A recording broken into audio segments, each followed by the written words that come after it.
काय बोलायचं काय काय संदीप आउटपुट बंद आहे बघ.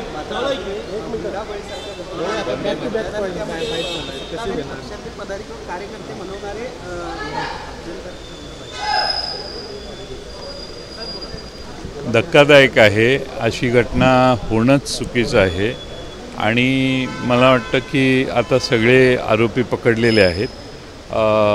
सक्त कारवाई होईल अशी मला आशा आहे.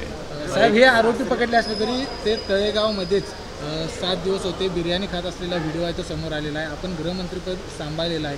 पोलिसांचे फेल्युअर म्हणायचं का? त्याच भागात असून सुद्धा सापडत नव्हतं. थोडंसं पॉलिटिकल नेक्सस असल्यावर थोडासा डिले हा अपेक्षित करत जावा. आता तुम्ही पण त्याला काही इलाज नाही. काल माळेगावला एक कार्यक्रम झाला. त्या कार्यक्रमात अजितदादा माझा काही संबंध नाही असं सांगत असताना तिथं हसले, समोरची लोकंसुद्धा हसली. एवढ्या गंभीर प्रकरणावर अशा प्रकारे उपमुख्यमंत्री अजितदादांनी हसावं हे बरोबर आहे वाटते का आपल्याला? मी पाहिलं नाही की नक्की एक्झॅक्टली त्याचा रेफरन्स टू कॉन्टेक्स्ट काय होता, त्याच्या आधी नंतर काय ते बोलले. पण शेवटी हेही लक्षात घेतलं पाहिजे की एखाद्या घरातली घटना घडली तर आता अनेक जण सगळ्याच राजकारण्यांच्या बरोबर संबंधित असतात. त्याच्या घरातल्या घटनेवर माझं कोणतं नियंत्रण नसतं. त्यांनी त्या व्यक्तीने त्याच्या सुनेला त्रास दिला, ती अगदी आत्महत्येपर्यंत किंवा तिचा मृत्यू झाला, ही घटना त्याच्या घरातली झालेली आहे. आणि ठीक आहे, अनेकांचे अनेकांबरोबर फोटो असतात, पण राजकारणी किंवा जो कोणी पदाधिकारी आहे तो सांगत नाही की बाबा हे असं करा आणि तसं करा. त्याचं प्रोत्साहन नसतं. फक्त एकदा गुन्हा झाला की त्या गुन्हेगारांना या सगळ्या राजकारण्यांनी पदावर बसलेल्या लोकांनी मदत करू नये एवढी माफक अपेक्षा आहे. आता त्यांच्या घरात काय घडले याला अजित पवार जबाबदार असू शकतात असं मला वाटत नाही. त्या प्रकरणाची संबंधित भाषण करत होते की माझ्या त्या प्रकरणाशी संबंध नाही, मी लग्नाला गेलो होतो, पण त्याच्यानंतर जी भूमिका मांडली त्यामध्ये मांडत असताना मात्र तोच विषय धरून असताना ते मी बघितलं नाही एक्झॅक्टली हास्य का झालं हे मी बघितल्याशिवाय त्याच्यावर कॉमेंट करणं योग्य नाही. हो, 235 दिवस झालं चार्जशीट दाखल झालेली आहे पोलिसांच्या.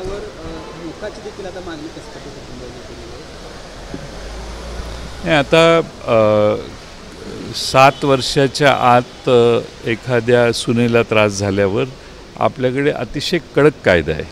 सगळ्यांना अटक होणे हा भाग आहे. काही सुनेच्या अंगावर काही जखमा आढळल्या, त्यामुळं ही चौकशी केली पाहिजे की हा खून आहे का ही आत्महत्या आहे. याच्या खरं मेरिटनं याच्यावर पोलिसांनी इन्व्हेस्टिगेशन केलं पाहिजे आणि हे खात्री केली पाहिजे की मृत्यू कशामुळं नेमका झाला. यासाठी त्या कुटुंबियांनी दिलेला छळ केलेला यासाठी जी कलम आहे त्या बाबतीत त्याचा पुरेपूर वापर केला तर या सर्वांना शिक्षा होऊ शकते. त्यामुळं आता अरेस्ट झालेली आहे तर ती लवकर सुटका होणारच नाही आहे. साहेब, आलमट्टी धरणाच्या संदर्भात बैठक आहे ते जलसंपदा मंत्र्यांनी घेतली, मात्र तुम्हाला बोलवून महाविकास आघाडीच्या नेत्यांना मात्र याच्यामध्ये पण राजकारण आणलं जाते कारण महाराष्ट्राचा विचार केला पाहिजे. पश्चिम महाराष्ट्राला फटका असं आहे की ज्यांचा मतदारसंघ हा अफेक्टेड आहे किंवा ज्या मतदारसंघामध्ये पूर येतो त्या मतदारसंघातल्या आमदारांना बोलवणं बाजूला राहिलं आणि ज्यांच्याकडे पाणी पोचणं हे मुश्किल झालेलं असतं त्यांना बोलवून मीटिंग घेण्यात जर धन्य मानलं जात असेल तर त्याला आपण काय करणार.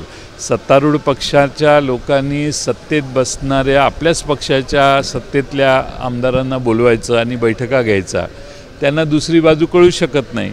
आणि जे सर्वपक्षीय आंदोलन चालू आहे त्या आंदोलनाच्या मध्ये सगळेच भाग घेत आहेत आणि आलमट्टीचा प्रश्न हा सांगली कोल्हापूर जिल्ह्यासाठी अत्यंत गंभीर आहे. त्यामुळे या प्रसंगात विरोधी पक्षाचं मत काय हे बोलवण्यासाठी सर्वांनाच बोलवायला पाहिजे होतं.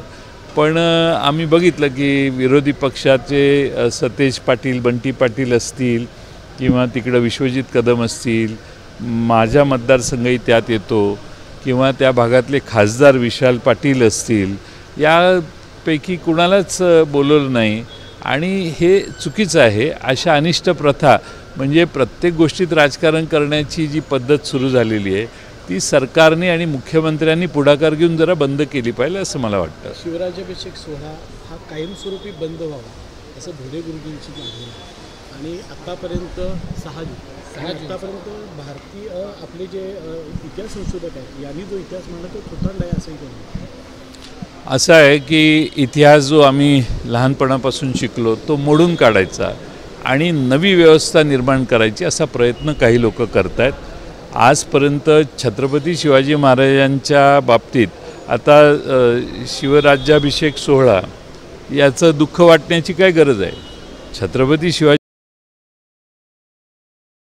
महाराष्ट्रातल्या लोकांना जो आदर आहे, देशातल्या लोकांना आदर आहे, त्यामुळे असे सोहळे होत असतील तर त्याचं जर कुणाला वाईट वाटत असेल तर त्यांची दृष्टी तपासली पाहिजे असं मला वाटतं. राज्यभरातले जे कामगार आहेत त्यांना 35,000 रुपयाचे किट देण्यात होतं राज्य शासनाच्या वतीने. मात्र आता ते किटसुद्धा त्यांच्यापर्यंत पोहोचत नाही.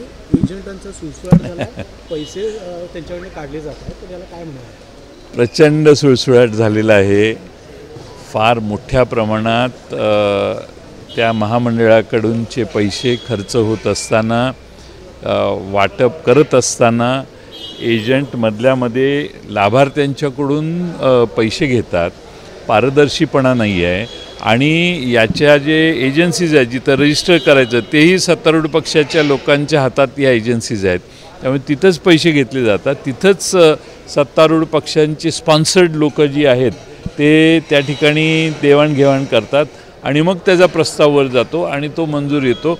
ती लिंक आज तयार झालेली आहे. ती वरपर्यंत जिल्ह्यापर्यंत आहे पण वरपर्यंत कदाचित त्या मंत्र्यांच्यापर्यंत जात असेल असं वाटावं एवढ्या राजरोसपणाने महाराष्ट्रात ही लूट चालू आहे.